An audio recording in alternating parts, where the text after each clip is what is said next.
Hello बच्चों, हरीश शर्मा का प्यार भरा नमस्कार। और इस लेक्चर में हम एक्सरसाइज 2.3 यानी कि दूसरे चैप्टर की आखिरी एक्सरसाइज करेंगे। और इसमें बच्चों 5 सवाल हैं।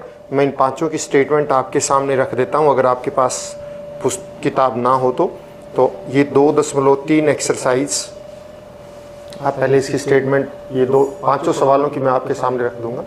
ये पहले 2 सवाल एक्सरसाइज 2.3, पहला सवाल और दूसरा सवाल। बहुत ही आसान एक्सरसाइज है, आप पहले स्टेटमेंट को नोट कर लीजिएगा फिर आगे चलिएगा। और ये आपका तीसरा, चौथा और 5वां सवाल है।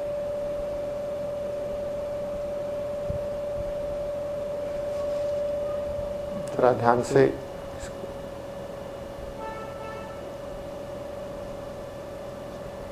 क्लियर।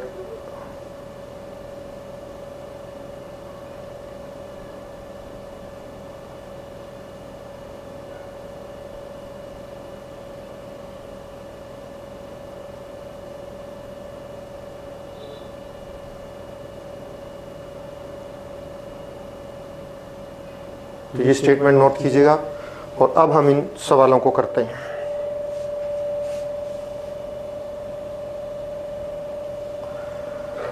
पहले क्वेश्चन आप स्टेटमेंट पढ़िए, पहले की आपके समक्ष है। और इसमें क्या है, निम्नलिखित में से कौन में से किसके शून्य निरूपित नहीं होगा। यानी आपको दे रखा है उनमें से किस में शून्य निरूपित नहीं होगा, मतलब शून्य किस में नहीं है। इसमें देखिए पहला दे रखा है,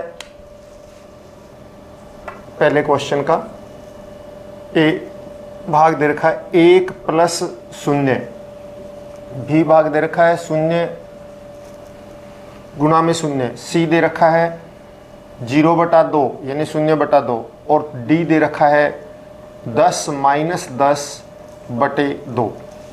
इसमें से शून्य कौन निरूपित नहीं करता है। देखिए आप यहां से चलिए, ये शून्य को निरूपित नहीं करता क्योंकि 1 प्लस 0 यानी 1 प्लस 0 क्या होता है 1। इसको भी सोल्व करो, 0 गुणा 0 क्या होता है 0। सी 0/2 क्या होता है वो भी 0, यानी कि 0 को 2 से भाग करेंगे तो 0 ही उत्तर आएगा।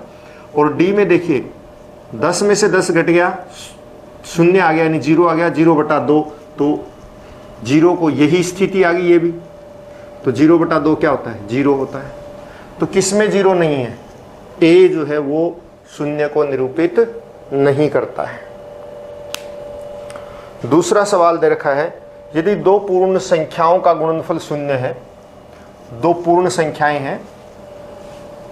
आपको पता है ना पूर्ण संख्याएं कहां से शुरू होती हैं, पूर्ण संख्याएं 0 से शुरू होती हैं।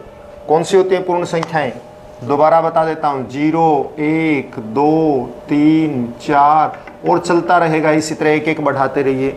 ये सभी पूर्ण संख्याएं हैं। यदि 2 पूर्ण संख्याओं का गुणनफल 0 है तो क्या हम कह सकते हैं कि इनमें से एक या दोनों शून्य होने चाहिए। देखिए दूसरा सवाल देखिए, 2 पूर्ण संख्याओं का गुणनफल 0 है। आप 0 से यानी 0 से किसी भी संख्या को गुणा कर दो, 0 से किसी भी संख्या को आप गुणा कर दीजिए तो आपका जो उत्तर है वो हमेशा क्या आएगा 0 आएगा। अगर आप किसी भी संख्या को 0 से गुणा करते हैं तो हमेशा उत्तर भी 0 आता है। जैसे एक पूर्ण संख्या हमने 5 ले ली, गुणा में 0 तो उत्तर 0। दूसरी पूर्ण संख्या मान लिया कोई आपने 25 ले ली, गुणा में 0 तो उत्तर 0। मान लिया आपने ले ली 32, गुणा में 0 तो 0। मान लिया आप पूर्ण संख्या कोई भी ले लेते हैं 149, गुणा में 0 तो भी 0। और अगर 0 को 0 से करते हैं, 0 को 0 से करते हैं तो भी 0। तो ये निकलता है। और इसने पूछा है यदि 2 पूर्ण संख्याओं का गुणनफल 0 है तो क्या हम कह सकते हैं कि इनमें से एक या दोनों शून्य होने चाहिए। उदाहरण देकर स्पष्ट कीजिए। तो ये इतने सारे उदाहरण दे दिए आपके सामने, 5 उदाहरण। तो इनमें देखिए इसमें एक शून्य है, इसमें भी एक शून्य, इसमें भी एक, इसमें भी एक और इसमें दोनों शून्य है। तो 2 पूर्ण संख्याओं का गुणनफल 0 तब होगा या तो उसमें से कम एक शून्य हो या फिर दोनों भी शून्य हो सकते हैं।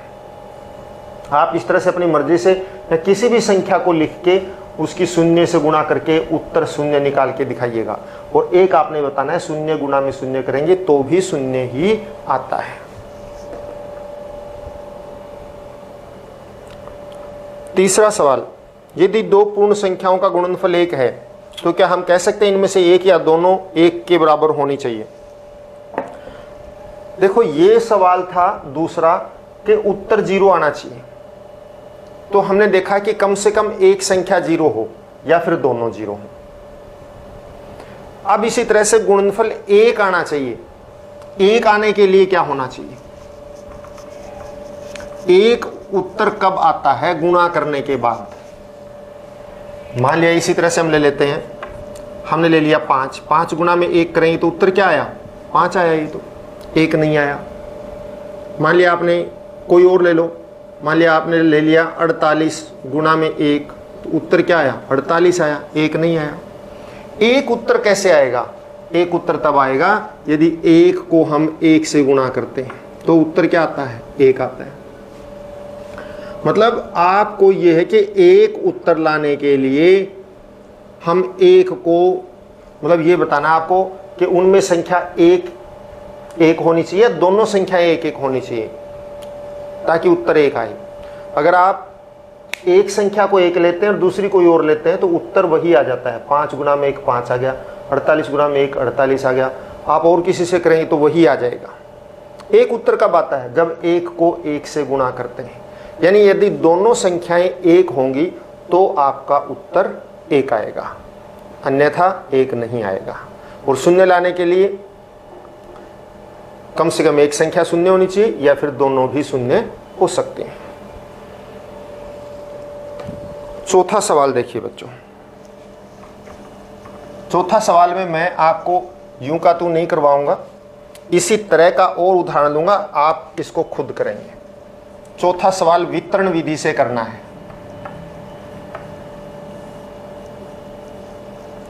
वितरण विधि के द्वारा ज्ञात करना आपको। इसमें जो दे रखे मैं वो नहीं लूंगा, उससे अलग उदाहरण ले लेता हूं।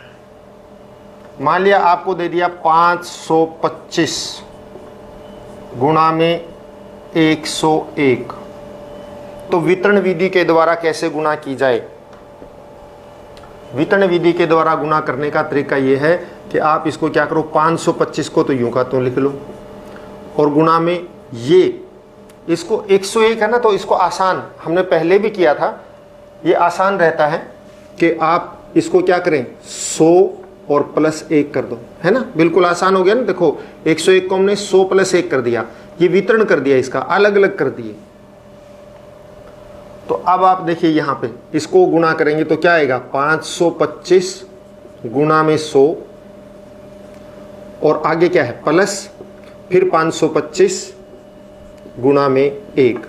क्या होता है बच्चों? ये आपको गुणा करनी थी, हमने क्या किया, इसको वितरण विधि से गुणा करना है तो 101 को हमने 100 + 1 कर दिया, क्योंकि 100 से गुणा करना आसान है और 1 से गुणा करना भी आसान है। ये हम पहले भी कर चुके हैं। और 101 को हमने ब्रैकेट में रख लिया। जब ब्रैकेट में होता है तो आपको पता है बाहर वाली संख्या दोनों से या जितनी भी ब्रैकेट में रहेंगी उनसे अलग अलग गुणा होगी। अगर ब्रैकेट में प्लस या माइनस के हैं तो बाहर वाली संख्या सबके साथ अलग अलग गुणा होती है। अब यहाँ 525 यूं का तुम गुणा के गुणा 101 को हमने ब्रैकेट में रख दिया 100 + 1। इसका मतलब यह है कि 525 100 से भी गुणा होगा और 525 1 से भी गुणा होगा। तो हमने 525 को 100 से गुणा किया, आगे प्लस का चिन्ह तो प्लस, फिर 525 को 1 से गुणा किया, ये हो गया। अब आप 525 की 100 से गुणा कीजिए, क्या उत्तर आएगा? आपको पता है उत्तर आएगा 525। 100 से गुणा करने का मतलब जितनी जीरो है 10 से गुणा करनी तो 1 जीरो लग जाएगी, 100 से 2000 हो तो 3 जीरो लग जाएंगी, ऐसे। और 525 को 1 से गुणा करेंगे तो आपको पता ही उत्तर 525 ही रहेगा। अब इनको जोड़ दीजिए, आप जोड़ेंगे तो 5 और 0 5, 2 और 0 2, 5 और 5 10, फिर 2 और 1 3, ये उत्तर आ गया। आसान हो गया ना। और ले लेते हैं हम इसी तरह का एक और सवाल ले लेते हैं। मान लिया आपको 725 गुणा 105 करना है, तो इसमें भी वही चीज़ आप लगा सकते हैं कि 725 को तो यूं का त्यों रख दो और 105 को क्या कर दो 100 + 5, तो ये क्या हो गया 105। 105 को क्या कर दिया 100 + 5, इसी तरह से ये 105 हो गया। अब आप क्या करेंगे 725 100 से भी गुणा करेंगे और 725 को 5 से भी गुणा करेंगे। पहले 725 को 100 से गुणा करवाइए, तो क्या आ जाएगा 725 गुणा 100। आगे क्या चिन्ह है प्लस, तो प्लस लगा दो। फिर 725 की किससे गुणा करो 5 से, 725 गुणा में 5। अब आप देखिए 725 की 100 से गुणा क्या होगी 725, 7 2 5 0 0, और 725 की 5 से गुणा करो, 5 1 5 5, 725 की 5 से, 5 पंजे 25 हासिल 2, 5 दूनी 10 और 2 12 हासिल 1, 5 7 35 और 1 36। अब आप इनको जोड़ दीजिए, जोड़ेंगे तो 5 और 0 5 रहेगा, 2 और 0 2 रहेगा, 6 और 5 11 होगा, 3 और 2 5 और 1 हासिल 6, सॉरी गलती करिए ना हम, देखिए 5 और 5 2 और ये 5 और 6 11, क्योंकि 6 लगा दिया था ना, 6 और 5 11 हासिल 1, 3 2 5 और 1 6 और 1 ये। तो ये 76 125 हमारी गुणा आ गई। मान लीजिए इसके स्थान पे हम और भी ले सकते हैं, यहां पे हो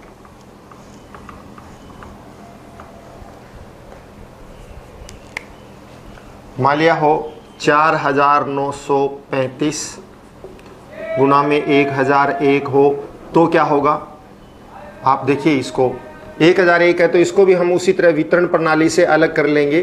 क्या करेंगे 1001 को 1000 + 1 करेंगे। पहले आप अब वही तरीका, इसको 1000 से भी गुणा करो और इसको 1 से भी गुणा करो।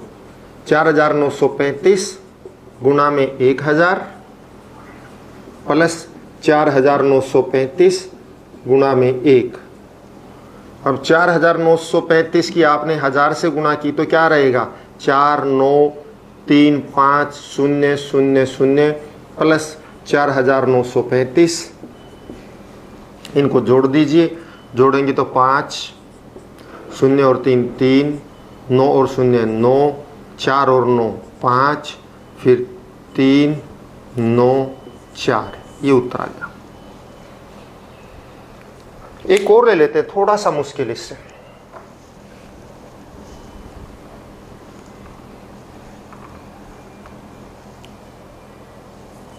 मान लिया कि आपको 475 को 135 से गुणा करना है, तो क्या होगा। तो हम इसका वितरण 3 भागों में भी कर सकते हैं।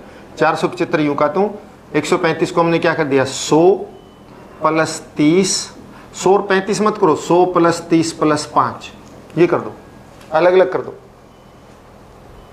क्योंकि ये भी 135 हुआ ना 100 + 30 + 5। तो पहले 100 से भी गुणा करेंगे, 30 से करेंगे और 5 से करेंगे। क्या हो जाएगा, इसको करो 475 को पहले 100 से, तो 475 गुणा में 100, आगे क्या चिन्ह है प्लस, तो प्लस, फिर 475 को किस से 30 से गुणा में 30, आगे किस से 475 को 5 से गुणा में 5। अब पहले इनकी गुणा कर लो आप, फिर जोड़ देंगे 475 0 0 प्लस इसकी गुणा करेंगे। तो आप अलग से यहाँ ऐसे गुणा करके देख सकते हैं, आपको अगर यूं करने में कठिनाई होती तो आप ऐसे गुणा करके देख लीजिए, ठीक है ना। 3 पंजे 15 हासिल 1, 3 7 21 और 1 22 हासिल 2, 3 चौके 12 और 2 14, और फिर 475 की 5 से कर दो, 5 5 25 हासिल 2, 5 7 35 और 2 37, 3 हासिल 5 चौके 20 और 3 23। अब इनको जोड़ दो। जोड़ने के लिए आप क्या करेंगे, वही तरीका कि आप ऐसे जोड़ दीजिए,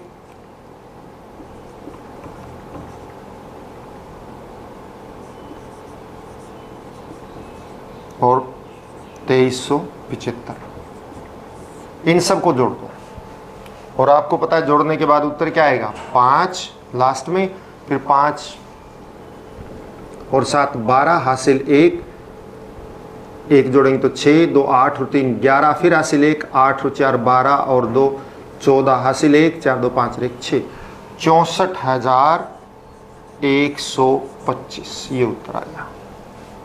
तो इस तरह से आपने वितरण प्रणाली को करना है। और अंतिम सवाल इसका,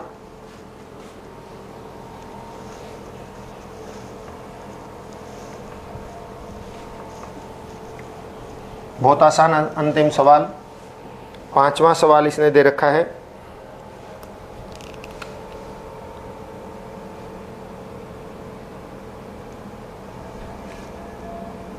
निम्नलिखित प्रतिरूप का अध्ययन कीजिए। ये दे रखा है 1 गुणा में 8 प्लस 1 बराबर है 9। फिर दे रखा है 1 2 गुणा में 8 प्लस 2 बराबर है 9 8। फिर दे रखा है 1 2 3 गुणा में 8 प्लस 3 तो आ गया 9 8 7। फिर आ गया 1 2 3 4 गुणा में 8 प्लस 4 तो आ गया 9 8 7 6। फिर दे रखा है 5 तक 1 2 3 4 5 गुणा में 8 प्लस 5 बराबर आ गया 9 8 7 6 5। अब ये कहता अगले 2 चरण लिखिए। क्या आप कह सकते हैं कि प्रतिरूप किस प्रकार कार्य करता है? तो आप देखिए, आप इसी तरह से लिखेंगे तो अगला क्या आएगा, ये देखो 1 फिर 1 2 फिर 1 2 3 1 2 3 4 1 2 3 4 5 तो क्या आएगा 1 2 3 4 5 6 गुणा में 8 प्लस 6 तो क्या आना चाहिए, इधर भी देखिए 9 9 8 9 8 7 9 8 7 6 9 8 7 6 5 तो क्या बनेगा 9 8 7 6 5 4। गुणा करने की जरूरत ही नहीं है, ये बढ़ता जा रहा है। फिर अगला क्या करेगा 2 1 2 3 4 5 6 7 गुणा में 8 प्लस 7 तो क्या आएगा 9 8 7 6 5 4 3। ये आया इसका। और आप देखिए हमने ये देखा कि ये लगातार हम इसको गुणा करते जा रहे हैं। पहले हमने 1 की, फिर 2 से किया, सॉरी पहले 1 को 8 से किया, 1 जोड़ दिया, फिर 1 2 यानी 12 से 8 को किया और 2 जोड़ दिया, 98 आ गया। उधर से देखिए पैटर्न क्या बन रहा है, इधर 9 8 7 1 1 घटता जा रहा है और इधर हम 1 1 बढ़ाते जा रहे हैं। और यहाँ पे भी 1 1 हम क्या कर रहे हैं, बढ़ा रहे हैं। तो ये हम ये देख रहे हैं। तो ये आपको पैटर्न, क्या पैटर्न हुआ कि इधर से 1 1 बढ़ रहा है और साथ में हम 1 1 फाल बढ़ा रहे हैं यहाँ जोड़ने में भी। तो इधर से 1 1 क्या है, संख्या बड़ी होती जा रही है और अगला अंक आता जा रहा है। ये था। और अब बच्चों यही सवाल थे। और अब मैं आपको दिखाता हूँ कि इस प्रश्नावली के अंत में हमने क्या सीखा। वो चीज़ आपका ज़रूर आपको हर पाठ में, चाहे वो कोई भी विषय हो, हिंदी हो, इंग्लिश हो, मैथ हो, साइंस हो और एसएस में भी, एनसीईआरटी की किताबों में पीछे जो है पाठ का सारांश दिया होता है। तो वो सारांश आपको ज़रूर अच्छी तरह से वो करना है। इसमें मैथ में दिया होता है कि हमने क्या चर्चा की। तो ये आप ज़रूर अपनी पढ़ेंगे, आपके पास किताबें आ जाएंगी तब आप ज़रूर पढ़ेंगे इसको।